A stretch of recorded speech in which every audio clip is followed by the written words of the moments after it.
नमस्कार, मैं हरीश सर। स्वागत है आप सभी का हैंडसम क्लासेस के यूट्यूब चैनल पर। इस वीडियो के अंदर हम पिछले वीडियो से आगे के भाग यानी कि वैदिक गणित जो है कक्षा 10 के लिए वो पढ़ने जा रहे हैं।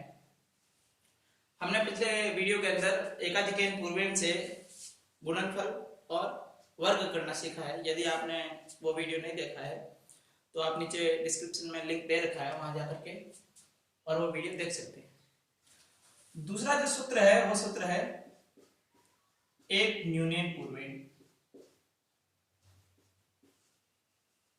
यह सूत्र एकाधिकैन पूर्वेण का विपरीत अर्थ वाला है, यानी वहां हम एक अधिक कर रहे थे, यहां हम संख्या को एक कम कर सकते हैं। जिस प्रकार एकाधिकैन पूर्वेण में कुछ शर्तें थी कि उस शर्तों पर आधारित संख्याओं का ही हम गुणनफल कर सकते थे, उसी प्रकार एक न्यूनन पूर्वेण में भी शर्त हमारे पास में यह है कि जिस किसी भी संख्या का हम गुणा कर रहे हैं उन दोनों संख्याओं में से एक संख्या ऐसी होगी जिसमें केवल और केवल अंक 9 का ही प्रयोग किया गया होगा। केवल और केवल अंक 9 का प्रयोग किया होगा, जैसे कि 999, 999।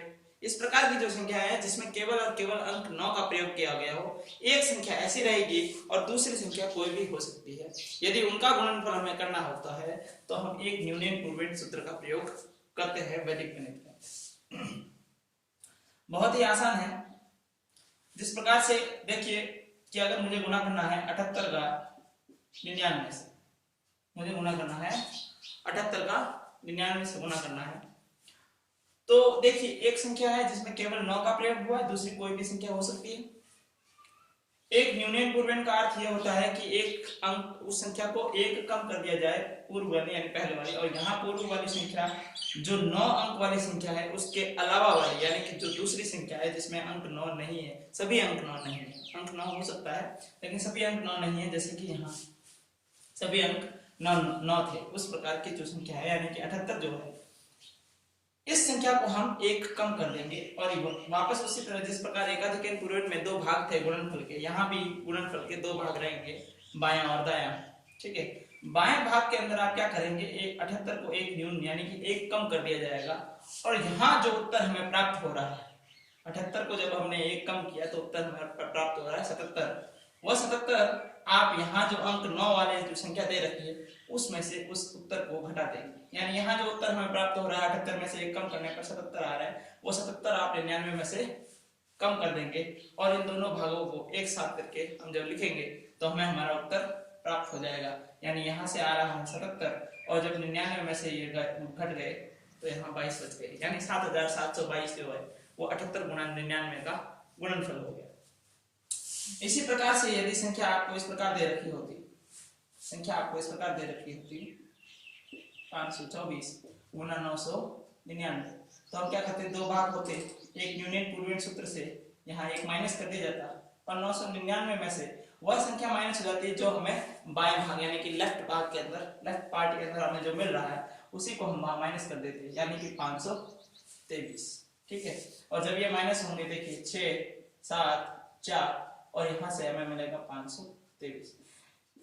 इसका एक और शॉर्ट तरीका है कि जो अंक हैं उन अंकों का योग 9 होता है। जैसे कि मुझे अगर 524 का 999 से गुणा करना है तो 524 की जगह 523 हो जाएगा। अब क्या होगा, 5 में क्या जोड़ा जाए कि 9 हो जाए 4, 2 में क्या जोड़ा जाए कि 9 हो जाए 7 और 3 में क्या जोड़ा जाए कि 9 हो जाए 6। ये रहा हमारा उत्तर। तो इस प्रकार भी किया जा सकता है, मौखिक विधि हो गई। ठीक है, लेकिन यदि अभी यहां तक हमने जो दोनों उदाहरण पढ़े हैं, इन दोनों उदाहरण में अंकों की संख्या जो थी वो दोनों संख्याओं में समान थी, यानी यहाँ भी 2 अंक है तो इधर भी 2 अंक है, यहाँ 3 अंक है तो यहाँ भी 3 अंक है। यदि अंकों की संख्या भिन्न भिन्न हो जाए यानी अलग अलग हो जाए तो उस स्थिति के अंदर हम क्या करेंगे वो देखते हैं। जैसे कि संख्या हमारे पास में हो गई 827 गुना 9999। यदि एक 9 जो है 9 वाली जो संख्या है उसका अंक एक अधिक है, 1 या 2 या कितने भी अधिक हो सकते हैं इस संख्या की तुलना में, तो वही नियम है, 827 में से एक माइनस हो जाएगा और 9999 में से जो नियम यहाँ पर हमें प्राप्त हुआ है 826, वो हम माइनस कर देंगे। यहाँ 9 में से 6 गया 3, 9 में से 2 गए 7, 9 में से 8 जा रहा है तो 1 बच रहा है, और ये 9 जो है इसके आगे कोई संख्या नहीं है, इसका मतलब शून्य है, तो हम अंकों को बराबर करने के लिए आगे शून्य का प्रयोग कर देते हैं। तो ये 9 जैसा था वैसा ही आ जाएगा, क्योंकि उसमें से कुछ भी घट नहीं रहा है, शून्य घट रहा है तो 9 ही रहेंगे, और यहाँ जो आंसर था वो हमारा 826 था। इस प्रकार ये इसका उत्तर हो गया। तो यहाँ बस यही हो गया। देखिए अभी भी वही हो रहा है कि 8 में क्या जोड़ा जाएगी 9 हो जाए, 2 में क्या जोड़ा जाएगी 9 हो जाए, और 6 में क्या जोड़ा जाए 9 हो जाए, और जो एक्स्ट्रा 9 था इसके अंदर, जो अतिरिक्त 9 था वो यहाँ पर जैसा था वैसा का वैसा रह गया। लेकिन यदि इस प्रकार का प्रश्न आपके सामने आ जाए जिसमें कि आपको ऐसा दे रखा हो कि 86 गुणा 9, अब यहाँ 9 जो है 9 अंक वाली जो संख्या है उसमें अंकों की संख्या कम है इसकी तुलना में। हमारा प्रश्न वही रहेगा, हम क्या करेंगे 86 में से 1 कम करेंगे और 9 में से जो यहाँ हमें उत्तर प्राप्त हो रहा है वो माइनस करेंगे। ठीक है, तो यहाँ हमें 85 प्राप्त हो रहा था, वो 85 हमने माइनस कर दिया, लेकिन 9 में से 85 माइनस होते नहीं, यानी कि ऋणात्मक संख्या आती है। यदि हम घटाते भी हैं तो हमें यहाँ ऋणात्मक संख्या का प्रयोग नहीं करना है। हम क्या करेंगे, ये जो बाएं भाग के अंदर यानी कि लेफ्ट साइड में जो हमें उत्तर प्राप्त हो रहा है 85, उसके साथ में इस 9 को लिख देंगे, यानी अब संख्या जो हो जाएगी वो हो जाएगी 859, और फिर हम उस माइनस 85 जो है वो कर देंगे।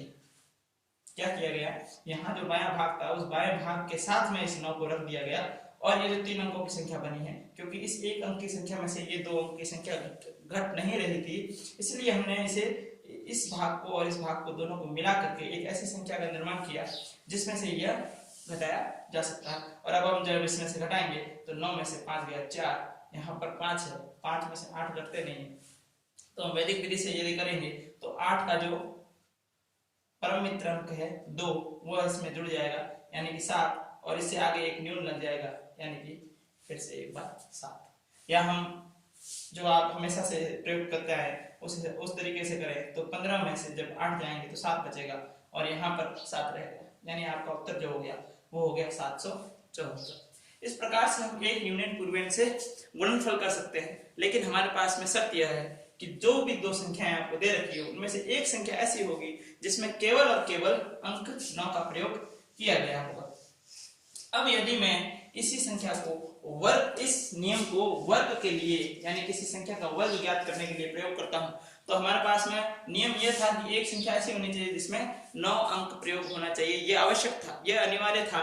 तो अब जब हम वर्ग की बात करेंगे तो दोनों ही संख्याएं ऐसी होगी जिसमें 9 अंक का प्रयोग किया गया होगा, यानी कि 99 गुना 99, 999 गुना 999। तो यहाँ देखिए क्या होगा कि 99 में से 1 घटा दिया गया और वापस 99 में से जो यहाँ उत्तर आ रहा है, तो यहाँ क्या उत्तर आ रहा है, इसका 1 कम यानी कि 98 माइनस हो रहा है। तो इसका मतलब जब मैं 9 में से 8 घटाऊंगा 1 और 9 में से 9 चला जाएगा तो यानी 0 1, और यहाँ क्या बचेगा 98। ठीक है, इस प्रकार इन दोनों को जब मैं साथ कर लूंगा तो 9 8 0 1 यानी कि 9801, ये इस प्रकार हो गया। अब यही देखिए कि यदि 999 गुना 999 होता तो क्या होता, देखिए इसमें से 1 कम होता है यानी 998। अब 998 के 999 में से घटाएंगे तो हमेशा 1 ही बचेगा ना, क्योंकि इसमें से ही 1 कम करके हम वापस इसको घटा रहे हैं, तो यानी हमेशा शेष पर क्या आएगा 1। लेकिन ध्यान ये रखना कि वो 1 नहीं होगा, अंकों की संख्या उतनी ही होगी जहां जितने अंक यहाँ है, इसका मतलब 0 0 और 1 लिखा जाएगा। जैसे यहाँ 2 अंक थे तो 0 1 आ रहा था, जिस उसी प्रकार जब यहाँ 3 अंक है तो 0 0 1 आ रहा है।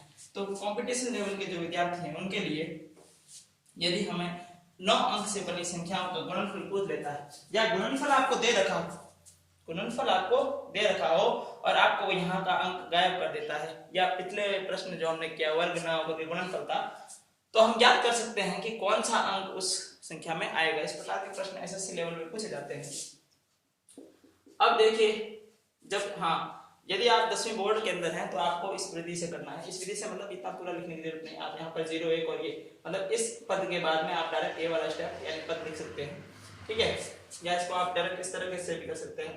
9999 का यदि आपको वर्ग पूछा गया है तो इसका अर्थ यह होता है कि 9 9 9 8 0 0 0 1 यानी 9 9 9 8 फिर 0 0 0 और 1, 4 अंकों की संख्या है तो 4 और 4 8 अंक बनेंगे, जिसमें से पहले 4 अंक जो है वो इसमें से एक कम होगा और अंतिम के जो 4 अंक हैं उनमें 3 शून्य होंगे और अंत में 1 रहेगा। क्यों 1 रहेगा?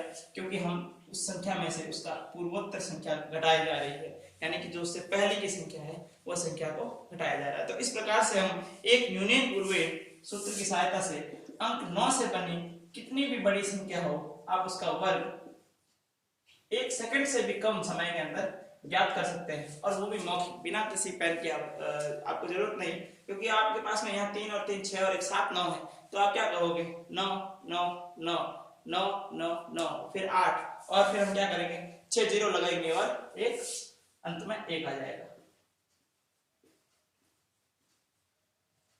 तो ये देखिए 3 3 6 और 1 7, यहाँ पर 3 3 6 और 1 7 अंक थे, तो ये इस प्रकार हो गया। और अंत में आप क्या लगाएंगे, इसके पीछे की तरफ शून्य लगाते जाएंगे, यानी 0 0 0 0 0 5 ये 6 और ये 7। तो इस प्रकार ये जो संख्या बनेगी 14 अंकों की, ये संख्या जो है वो इसका वर्ग है।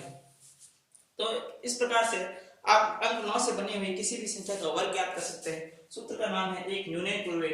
एक यूनियन पूर्वेण का अर्थ यह होता है कि एक कम कर दिया जाता है उस संख्या में से, और इसी नियम से हमने इन संख्याओं का गुणा करना भी सीखा है, जिसमें से एक संख्या ऐसी होगी जिसमें केवल और केवल अंक 9 का प्रयोग किया गया होगा और अन्य संख्या कोई भी हो सकती है।